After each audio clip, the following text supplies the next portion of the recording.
Welcome back to The Vocalist. Today we are listening to Green Day. This is the official music video for the song Boulevard of Broken Dreams. Here we go.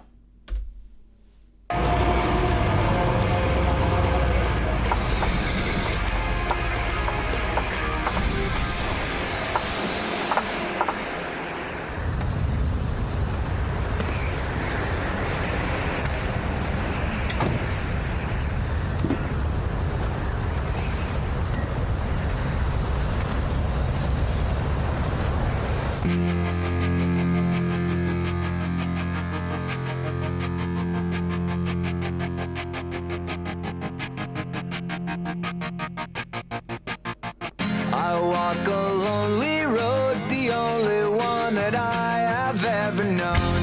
Don't know where it goes, but it's home to me and I walk alone.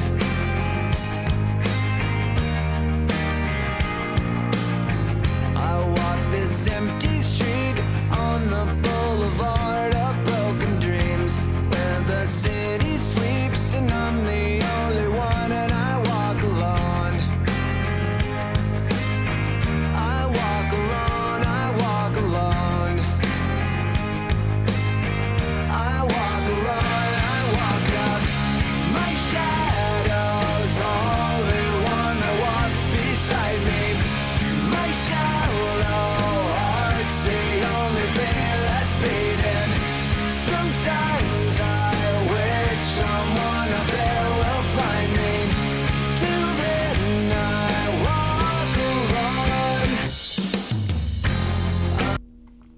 This is not a first time listen. I feel like Green Day was part of the soundtrack of my high school years.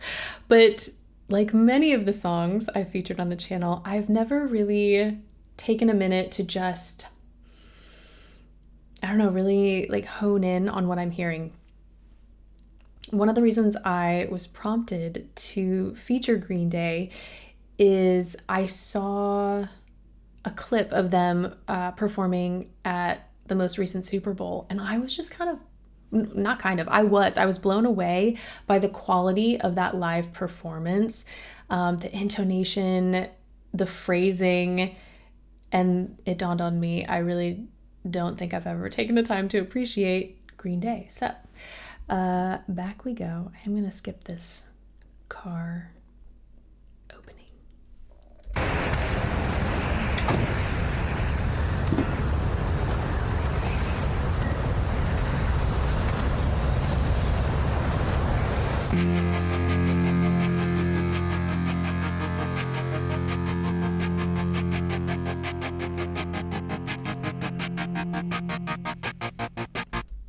This intro took me by surprise, and I don't know if I've just never heard it or never paid attention.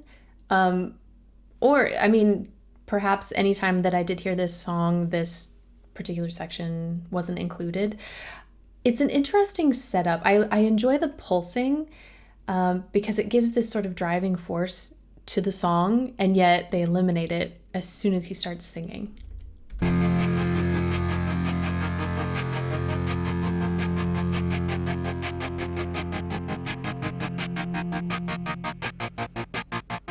I walk a lonely road, the only one that I have. They don't eliminate it. Oh my goodness. Wow.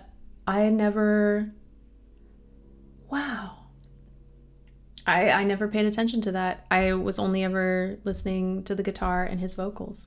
I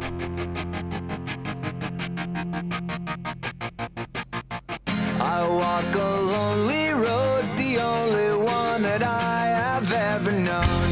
Don't know where it goes, but it's home to me and I walk alone.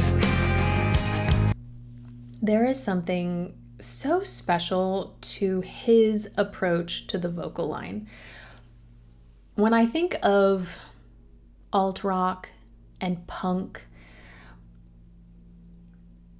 there are a lot of cool sounds, but sometimes I feel like there's brevity in the phrase, and he really extends phrases. I'm gonna try and point that out.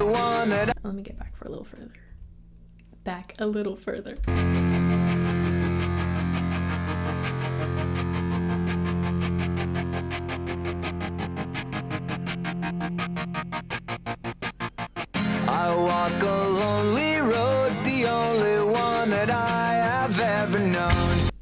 We don't hear a breath between I walk a lonely road, the only. He very well might be taking a breath, but we're not hearing it. I also love the elision that we hear, the only one that I have ever known. We're not even getting a really distinct H sound there. The lonely road, the only one that I have ever known. Don't know. So those two features alone, if I were to speak this, I walk a lonely road, the only one that I have ever known, it becomes not percussive, but it has, there are moments of interruption, and he doesn't allow that to happen by creating this beautiful phrasing and eliminating some of these sounds that would naturally interrupt the sound. Where it goes, but it's home to me, and I walk alone.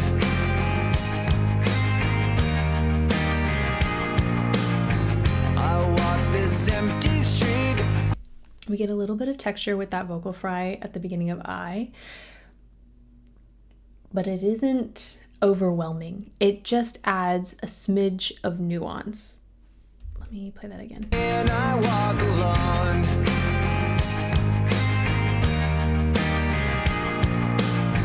I walk this empty street on the Boulevard of Broken Dreams, where the city sleeps and I'm the only one, and I walk alone. The word sleeps in particular emphasizes some of the nasality we're hearing, but it is not overwhelming. It adds that alt punk flair without becoming a completely different tone. On the Boulevard of Broken Dreams, where the city sleeps and I'm the only one, and I walk alone. I walk alone, I walk alone. I walk alone, I walk up. My shadow's the only one that walks beside me. My shallow heart's the only thing that's beating. Sometimes I wish someone up there will find me. Till then I walk alone. There is a hair of what sounds like, I don't know if I want to say compression, almost like this built up subglottal pressure, and it gives the most beautiful, driving, forceful sound. It just makes his tone feel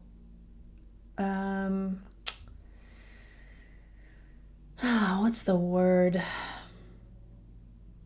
I'll have to come back to this.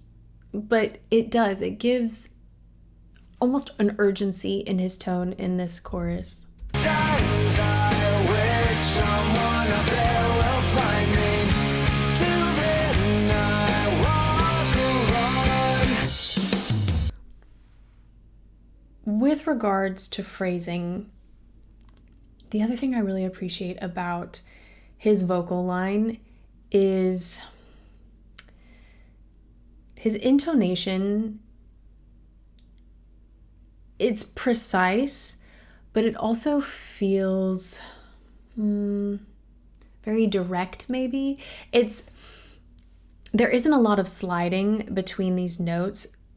Within the note, we might hear some sliding, some sighs, but the precision with which he attacks each note, it gives this almost like monotone simplicity, even though we're hearing variation in the melody.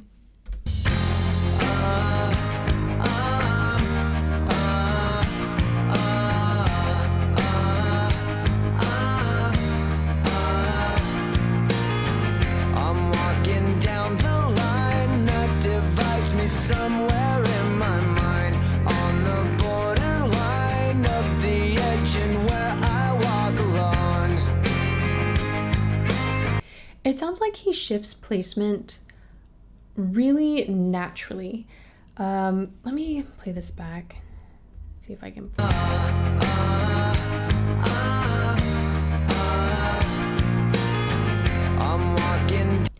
I'm walking. So when you think about the way, at least the way I would speak, I'm walking, I would keep those vowels in a similar position, but he's got the very first vowel in a much further back position. I'm walking. So then he shifts it forward. Down the line. Let me play that again.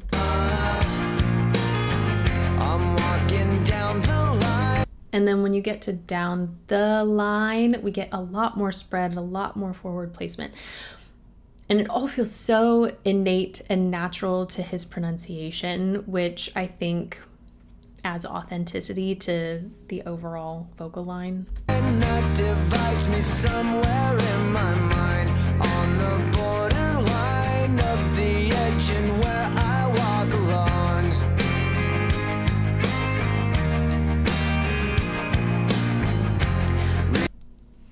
I should explain that a little bit better. Because yes, depending on where you live, we all have these habits within our pronunciation, the way where you grew up. But certain techniques are taught in order to ease vocal production. So, for example, in a lot of classical singing, especially when you think about the romance languages, there are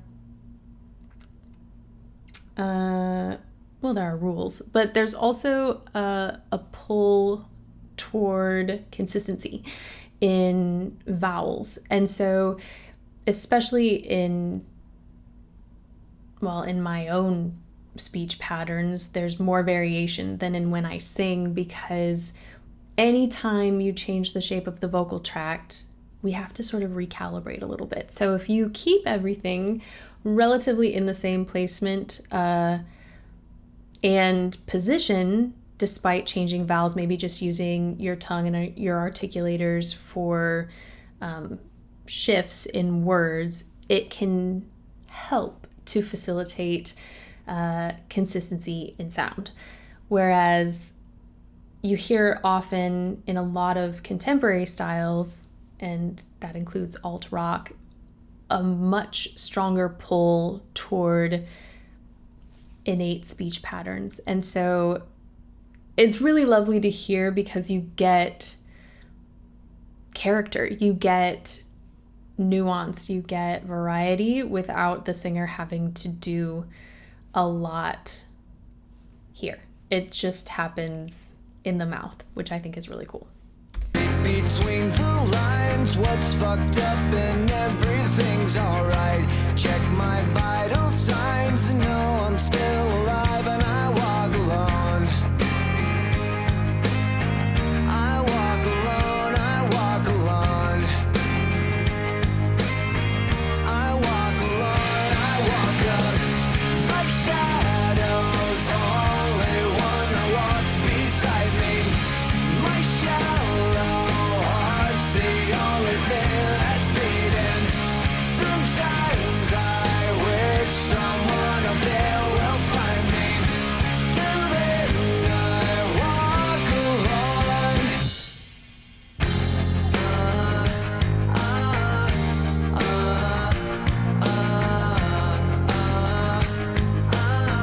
I walk alone, I walk alone.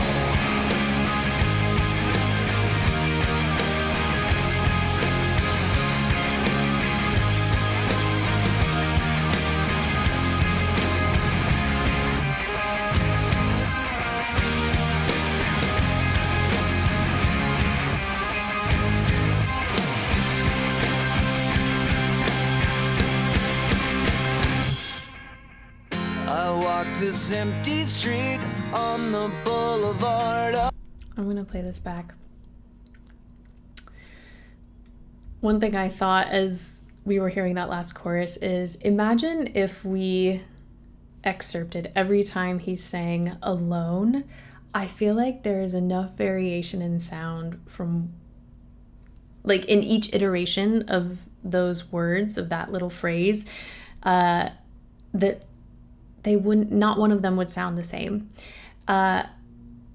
Here, I really like that they were able to add dynamic variety and make this really beautiful, soft, slightly more intimate section without him doing a lot to change his vocals.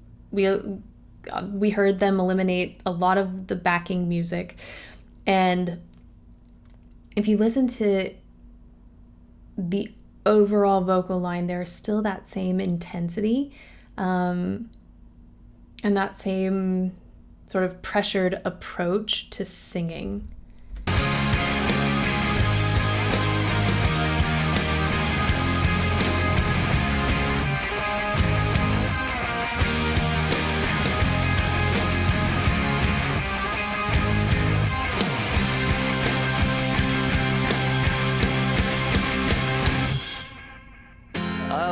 This empty street on the Boulevard of Broken Dreams, where the city sleeps and I'm the only one, and I walk up my shadow's only one that walks beside me.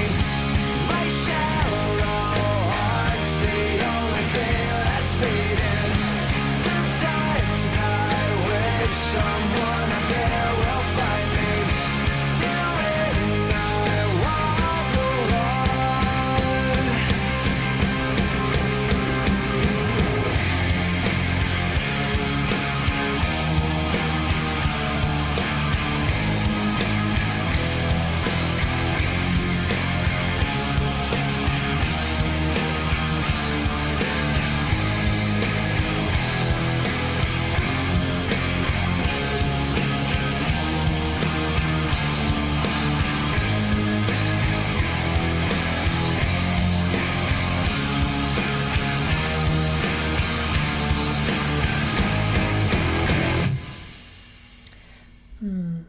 Similar to the intro, I don't think I have heard this outro before. I really like the chord changes. I don't know, there was this slightly eerie ambiance kind of bubbling under the surface, which I liked.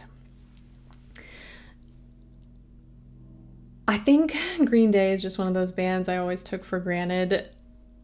I was going through just their catalog, lists of songs, and I don't know why, I was just sort of baffled at all of the hits they had, at least that I thought were hits when I was younger. There are many reasons for their popularity, but I do think one major contributing factor is Billie Joe Armstrong's vocals. Something I didn't mention is the balance in his timbre. He used a lot of backspace in this particular piece, and yet we heard that balanced with some nasality and forward placement. And I've said this before, anytime we get that, it's just a beautiful combination of depth and richness, plus that ping that really adds shimmer and helps voices carry. And